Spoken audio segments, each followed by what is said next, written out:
The Department of Agriculture defines food insecurity to mean a household was unable to acquire adequate food because they had insufficient money and other resources for food.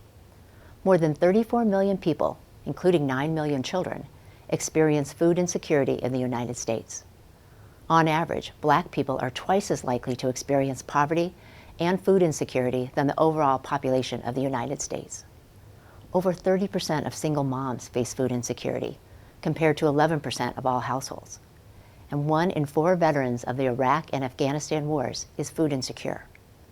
Food insecurity stems from a variety of factors, including poverty, unemployment, and low income.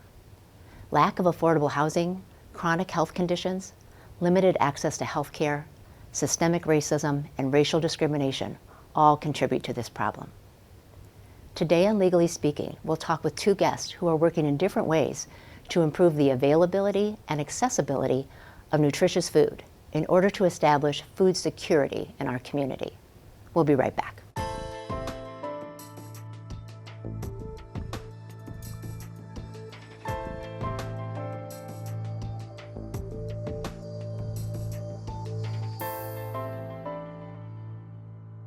Welcome to Legally Speaking. I'm Ashley Lowe, Chief Executive Officer at Lakeshore Legal Aid.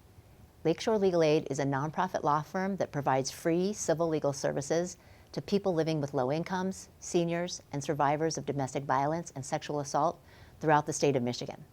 Today we're talking about food insecurity and poverty. My first guest is Raphael Wright. Raphael is an entrepreneur, he's an urban farmer, and he's the founder of Neighborhood Grocery, a Black-owned grocery store on the east side of Detroit. Raphael, thanks so much for being here. Thank you. I'm also thrilled to welcome Lisa Ruby.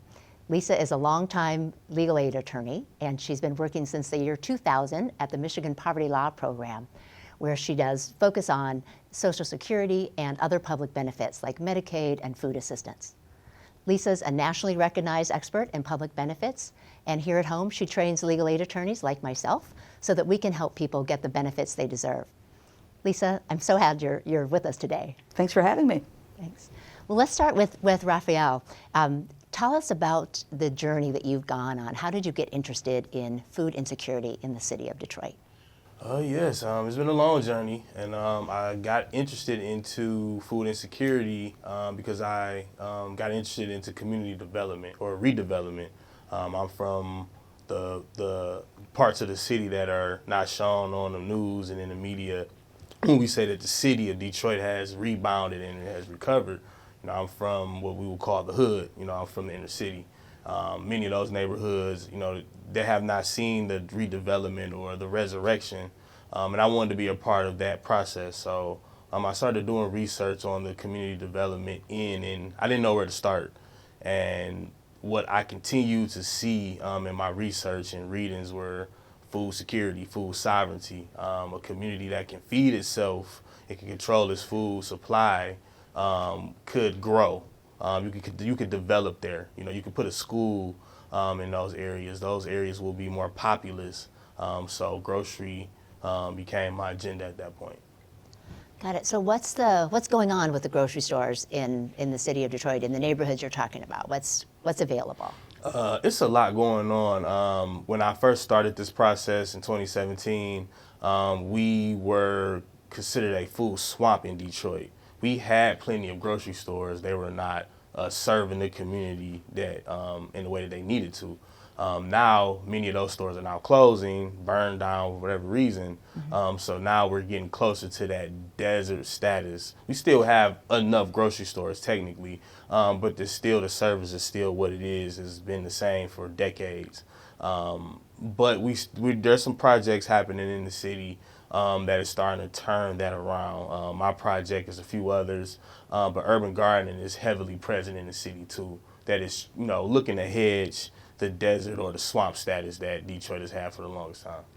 And the swamp is really about the quality of food that's available in the stores that exist, right? So convenience type foods versus fresh foods. Yeah, what we would call fringe food sources.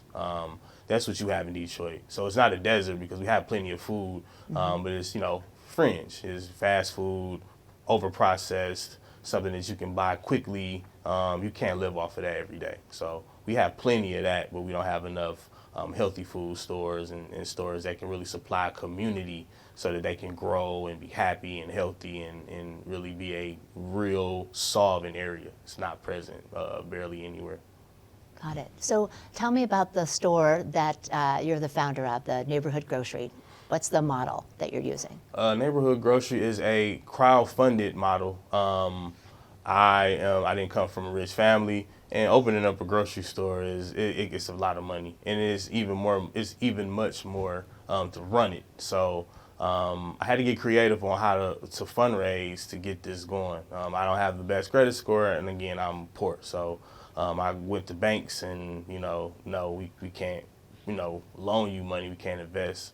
And this is around the time where that crowdfunding wave started with GoFundMe and Kickstarter and all these other different crowdfunding engines. I did some research, some homework, and took advantage. Made a post on GoFundMe and let the city, the world know that I wanted to change some things in my community, and I wanted to start with a grocery store. And that's where it started. I raised close to $500,000 in donation and investment-based crowdfunding. We have an investment vehicle here in Michigan called the Michigan Mile Act that allows small businesses the opportunity to raise funds in a crowdfund type manner where people can actually invest as opposed to donate. So I took full advantage of that, and a couple years later, here we are. How many investors do you have? Over 500. It's over 500. Most of them are in the city of Detroit. A great deal of them are in the neighborhood where the store is located. So this is a truly inclusive space. The neighbors are not just customers, they're also owners in the space. They get a say in what we stock, how we operate. It's a community store, literally. And where's the store located? It's in the Jefferson Chalmers neighborhood on the east side of Detroit. The street is Manistee. It's a very unique location because it's not on the main street of Jefferson, it's in the neighborhood.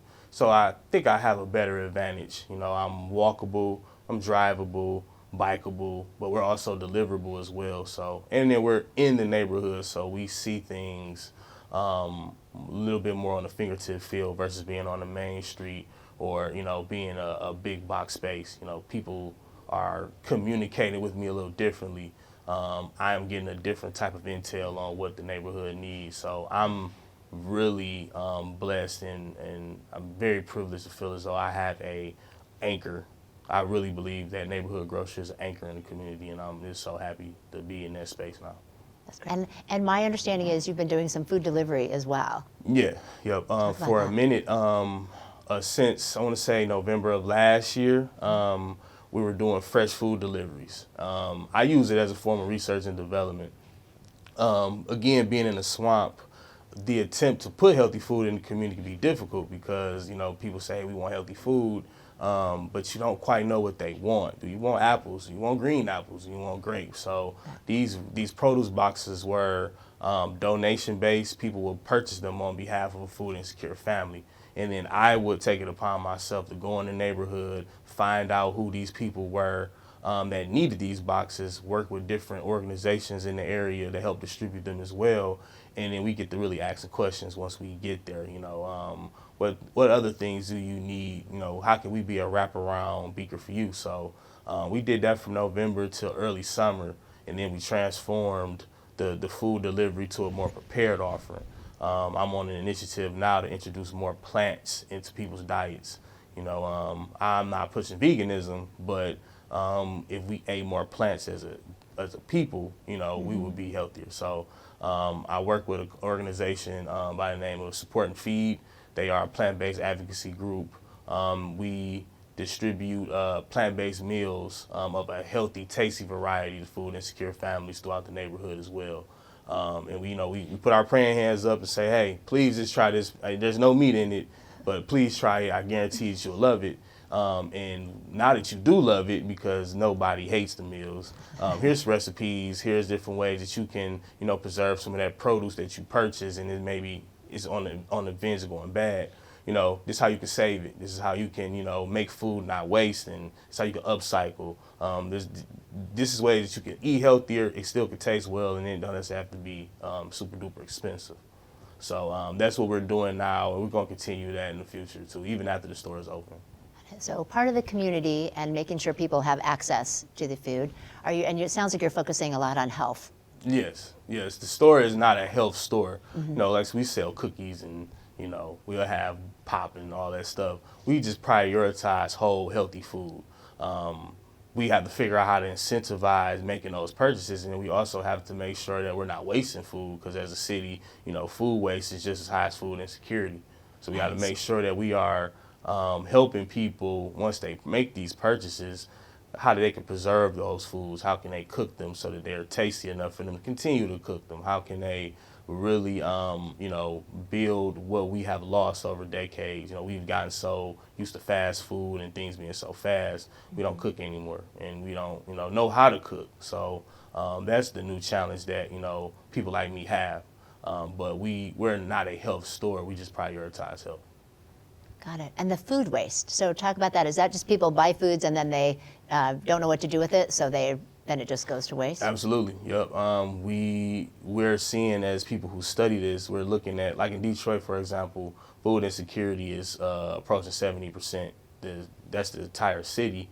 Food waste is just as high. And that's a weird dynamic that we're dealing with. People are hungry, people are not properly eating, but we're also wasting food left or right. So food is being purchased. We're not in a desert. We don't know what to do with it. So that is the coupled challenge with fighting food insecurity. We got to make sure people are eating. We also got to make sure people are not wasting money when they get it, because that's helping keep poverty floating as well. So it's a real thing, that food waste is, and it's not just a Detroit thing, it's a global thing, definitely more of a national thing. You see it more prevalent here in, developed countries, but we are wasting food left and right. And it's a very weird dynamic, and it's very weird to navigate. Right, and we noted that this is it's kind of unique to have a Black-owned grocery in the city of Detroit. Why do you think that is? Why is that the exception? Groceries are fun. We as a community, we got out of that industry about 50 years ago. We had our own stores. It's a lot of work. It's hard to pass those businesses down, to generations.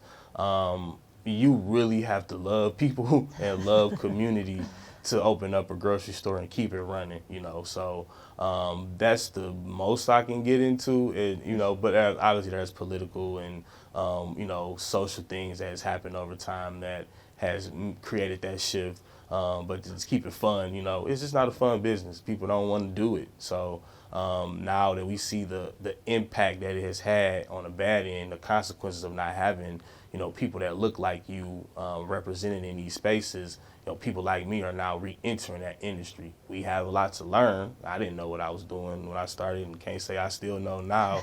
I'll know once I get there, but we have to make it fun. And I think that will start the resurrection of the Black-owned grocer. But it's just been a hard industry to be in for a long time. It doesn't make money, and that may have gotten people out of it. So amongst other things. Right. Well, maybe next year we'll have you back, so we'll hear. You'll have all the lessons that you learned in the next year of having this store. Probably have another gray hair or two in the process. We all will, absolutely. Lisa, I want to give you a chance to weigh in here too about what's available for people who are food insecure. Can you start off by telling us, though, you're at Michigan Poverty Law Program. What is that organization? So the Michigan Poverty Law Program is a nonprofit law firm.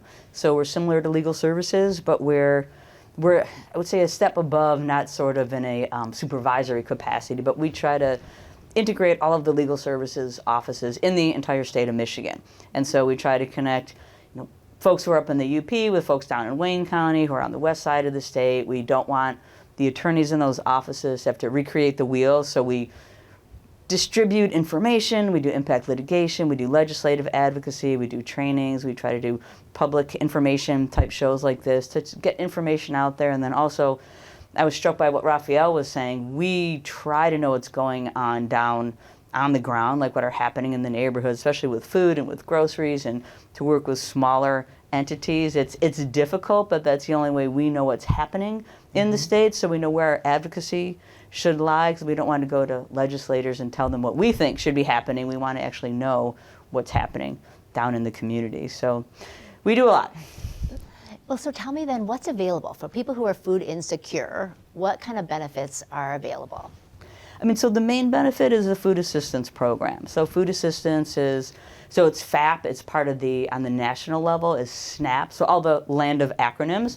But in Michigan, it's the food assistance program. It's run by the Department of Health and Human Services, and it's distributed on what is called a bridge card, because it has a picture of the Mackinac Bridge on the front of the card, which is a debit card. And so it used to be, probably back 15, 20 years ago, there was food stamps, so folks might remember actually tearing stamps out of a booklet. Right. It went to electronics at some point. You might also see it called EBT. So electronic benefits transfer is kind of bizarre to me because it's an acronym for how it's put on someone's card. But you'll see that in stores. It'll say EBT taken here, or bridge card taken here. So people can apply online at mybridges.com. See if they're eligible. It's based on family size and income. I always want to encourage families to apply, even if they feel like, I make too much money, I'm not going to get anything, because there are big chunky deductions that come out of your food assistance budget. If you think of it like taxes, you have your gross income and your net income. So there's big deductions for shelter, unreimbursed medical expenses, child support if you're paying it, dependent care expenses. So a whole budget, so folks should apply. And then it will be distributed to them on a monthly basis on their bridge card electronically, just like any other debit card. They can use it at stores. Only can be used for food. And so you may see folks, if you're in line at a store, separating their food and their non-food items because they can only use it to purchase food. So yeah, I mean, and I also wanted to mention, when we were talking about grocery stores and getting fresh food, there's a program called Double Up Food Bucks. And so the Double Up Food Bucks is available at farmers markets, and some of those farmers markets actually operate out of brick and mortar buildings. So you might have a building, like a business that gets their food from farmers, and so they can also take Double Up Food Bucks, and it's what it sounds like. You get 2 for 1. So you can go in there with your bridge card and you say, oh, I want $50 worth, and they'll give you basically tokens. So they take $50 off your card, give you $100 worth of tokens, and then you can shop. And so it's great where there's places where it can be used. If there's not places where it can be used, it's not so great, but it's something that the state is very much behind in trying to get the word out there. So it has a dual purpose in that you get, twice the bang for your buck, but then also you get people shopping and exposing themselves to food that can be purchased in a farmer's market scenario. Right. And I'm interested, Raphael, in your thoughts on that, that integration of the grocery stores. There's not that many providing kind of produce and full service, but the farmers market, we have Easter Market, which serves a lot of people. Do you think a lot of people take advantage of that? Absolutely. Easter Market is the grandfather of the farmer market setup, and that is one of the most vibrant places on the weekends. Every morning you see so many people there. And again, we are the urban agriculture capital. There's so many urban gardens here. We have the most in the country here in Detroit. So it is heavy, and you see W Food Bucks in all those spaces. I work with the Michigan Good Food Fund that offers that program as well, and they offer it through grocery stores and things of that nature. So it is very helpful for families, and it kind of gives you while we talk about food waste, and I'm all but assuming food is wasted with W Food Bucks, but it's a fall forward. You're figuring out what works, and to not have to necessarily pay for it is a good thing. It helps the businesses because we get rid of a lot of this stuff. But that's where the challenge is, because are you just selling food as a business, or are you actually helping the community? Knowing you have W Food Bucks, spend a little time to educate on, what that apple could do. Could you cook it? Could you store it in the freezer? Things of that nature. And then you won't have the problems that you have. But it's a very great program on our end as people that are in the farmers markets or in the grocery stores. We have to do a better job at utilizing it, because I know plenty of stores and farmers markets that does have that program. Right. But what are they not doing? So, and I'm about to be a part of that challenge as well. I have to make sure that I'm doing everything I have to do to take advantage of that program so that the customer or the neighbor benefits. Right. So Lisa, are there barriers to people getting food assistance, or is it a pretty easy program to access? Yeah, I don't have much of a poker face, right? So yeah, there's always barriers. We were able to get rid of one of those barriers. I think it was 2 years ago. There's a federal law that says if you have a felony drug conviction, which dates back to the war on crime, that you were not eligible to get food assistance. And so in Michigan, ours was a little better, I guess. If you had 2 felony drug convictions, you could never get food assistance. And it didn't matter if that happened the law came out in 96, however many years ago that is. If you had those 2 felony drug convictions when you were 18, 19 years old, and now here it is 25 years later, you were ineligible for food assistance, even if you completed the terms of whatever your conviction was. You had probation, you went to prison, whatever you did.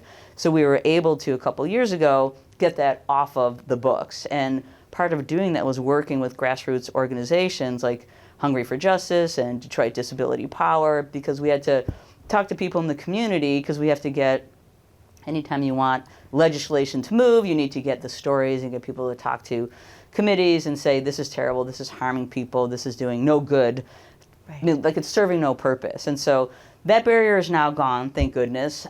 So people going forward now, if they have those on their record, then they can be eligible for food assistance. But even if it's still on their record, they can still. Okay. Yeah. So if you're a fugitive, it's a different set of rules, but we won't go there. But just the whole process of applying for food assistance, and you have to provide verification of your income, of your assets. Another barrier that is being removed, there's a new state law that is getting rid of the asset test. So for all benefits that are operated under Department of Health and Human Services, there's their income test, their asset test. For food assistance, probably not till April 1st of next year. We'll see. Legislation has been passed. The governor has signed it. Implementation date is a little bit up in the air right now, but no later than April 1st of next year, we'll get rid of the asset test, which is now $15,000, which you might think, $15,000, someone who's eligible for food assistance doesn't have that much in liquid assets, and they don't. Studies have shown that maybe 1% of families might go against that asset limit. The problem is verification. Mm-hmm. So families apply, they have to get proof of their assets. If they cannot access their bank accounts electronically, how do they get their bank statement? They have to upload it. It gets uploaded, it gets lost, or they have an asset that they're not aware of. We have clients on a regular basis who say, I applied and it turns out my name's on a piece of property in the Upper Peninsula that I didn't know that I had, and it has no value. Or a well-meaning relative put their name on a piece of property because they think they're doing estate planning, but they're not really doing estate planning. They just think they are, and then that person applies for benefits. Their name's on a house that they don't live in. They're not eligible for food assistance, for Medicaid, for disability benefits, for anything. So there's a lot of hoops that folks have to jump through in order to get that card. There's also, again, as Raphael was talking about the businesses in the neighborhoods in the Detroit area, there tends to be more investigations of small stores, of mom and pop stores for fraud. So allegations of fraud and algorithms that the state uses to target a store. For instance, and these are true stories, if the store doesn't have shopping carts, if they have wheels, or like bulletproof glass kind of wheel where you put your food in, it spins around, and then the person on the other side takes it out.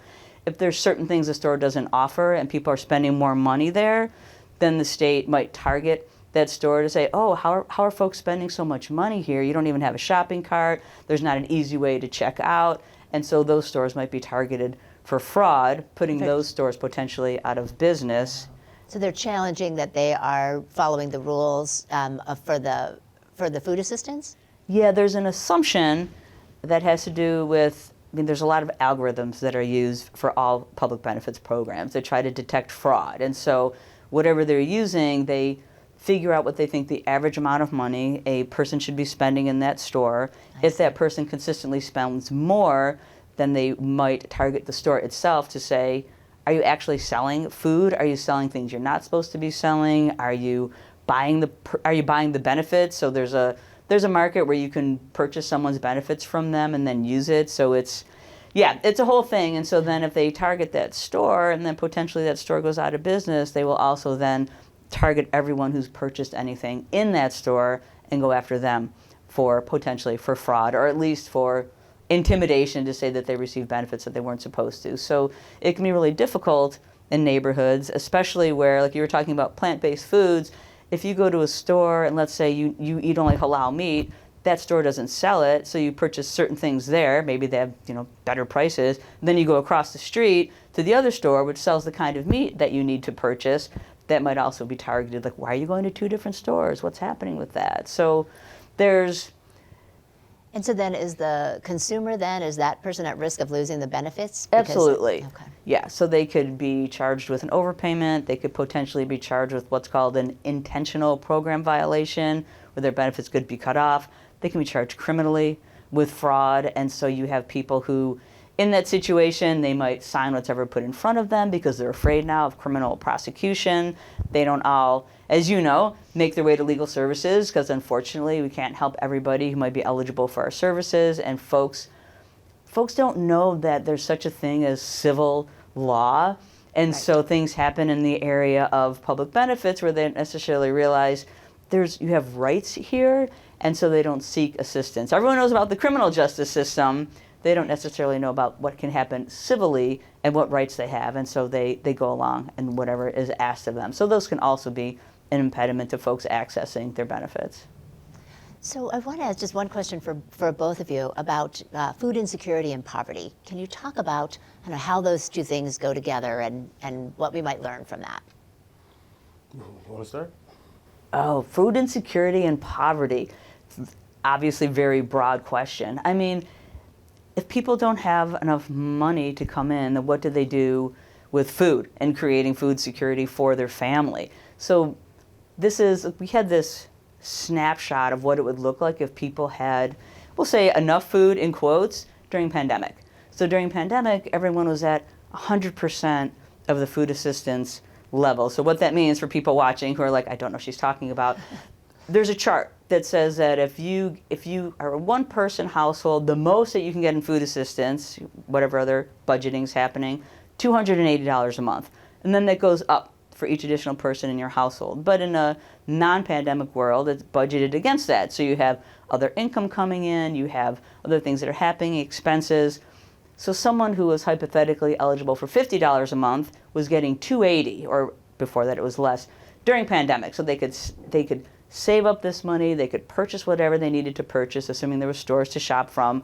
And so there was so much less food insecurity, especially for families, because families were getting the full amount of the benefit, even if they might have been eligible for less. And so we saw some of that food insecurity go down. Well, that all went away in April of this year. And so we're back to people trying to access food. There's been a run on food banks. We have food redistribution in Washtenaw County through Zingerman's, through food gatherers. When you talk about waste of food, they try to get that food that's mostly from grocery stores and from restaurants and redistribute that to families. But what is the family supposed to do when they're trying to figure out, do I feed my family? Do I pay my bills?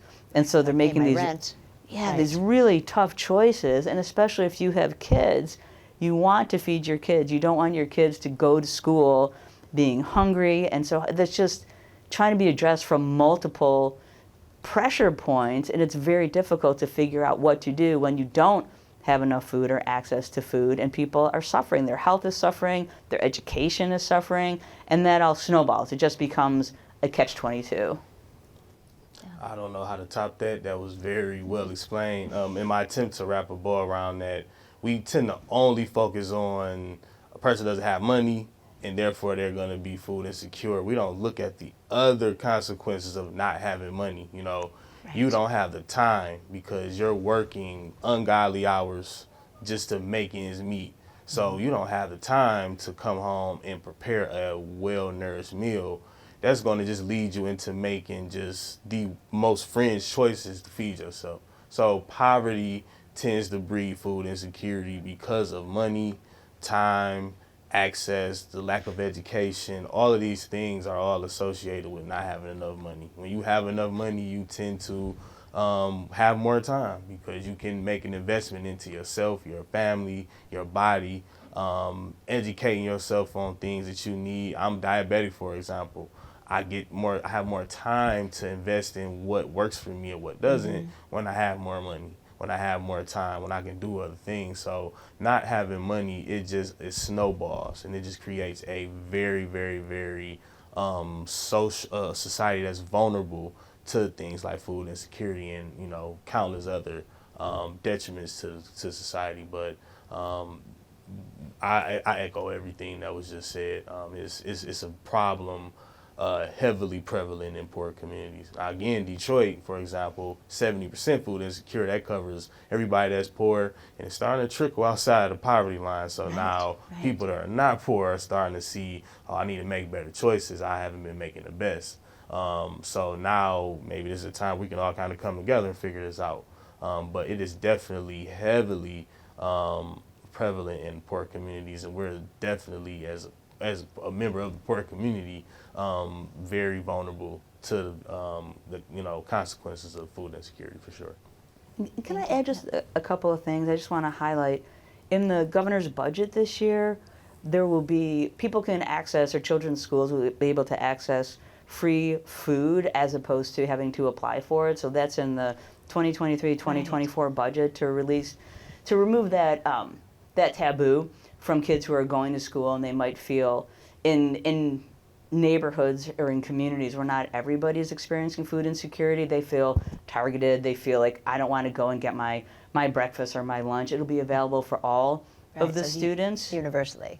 Yes. And then I just wanted to talk about food delivery, because Raphael was talking about they're doing some delivery now and they're online. So there's so few supermarkets, like larger supermarkets, that will accept food assistance benefits online, and even if they do, you can't use your bridge card to pay for delivery. So for, let's say, Instacart, you order through Kroger and they use Instacart. Well, some Krogers might take your bridge card and you can put that as a form of payment. So how do you get it? Whereas other people who can pay for delivery, you can do that online and they'll put it outside your door. Especially during pandemic, we had that luxury, but low-income families who are using a bridge card, they can't. They don't have the option.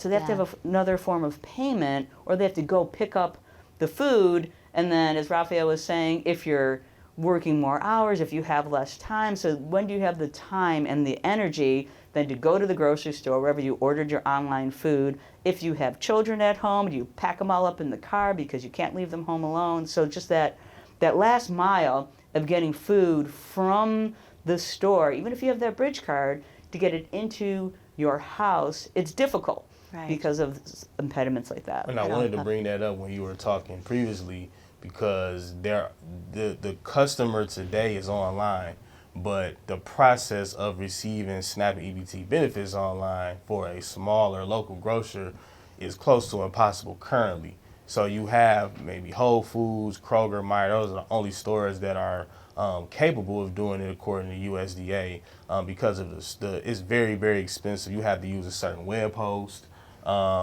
You know, for a person like myself, that's like $20,000 or $30,000 I just don't have, and it literally costs that much to be able to process SNAP and EBT. You have to have a certain or a special encrypted system that takes your card, and it's a lot of, like, you'll see it on Whole Foods, and Amazon is a $1 billion corporation, they can afford it. Kroger, $1 billion company, Meijer the same. Is it a big barrier for a small it's a huge barrier for store. a small grocery store, but that's also, there's a consequence to the customer, because there's this grocery leakage that's happening in the Detroit area where, you know, 300 to 400, last I checked, it was $300 to $400 million leaving the city in grocery revenue. Well, that small last mile, if we were allowed as a small grocer to receive SNAP and EBT benefits online and could have a solution for the delivery, or we could just go out and do it free of charge because we want to help the customer, we're not allowed to do so. So I'm losing income opportunities, I'm losing opportunity to help people, and everybody suffers as a result. You know, I think that that's changing a bit with some laws that are being passed too. I'm not necessarily aware of those, but I do believe that is starting to happen. But it is a huge barrier, and I meant to bring it up when you brought it up, because that's definitely a thing that I've seen and I've experienced. Yeah, Well, I appreciate that. And I want to thank both of you for being here today. Raphael, best of luck with the grocery store. Hopefully things are going well. And Lisa, will be sure and put up information so that people who need help can find their way to legal services sooner rather than later. Great, thank you All right, so much. so thanks for being here. Thank you. Thanks for joining us on Legally Speaking.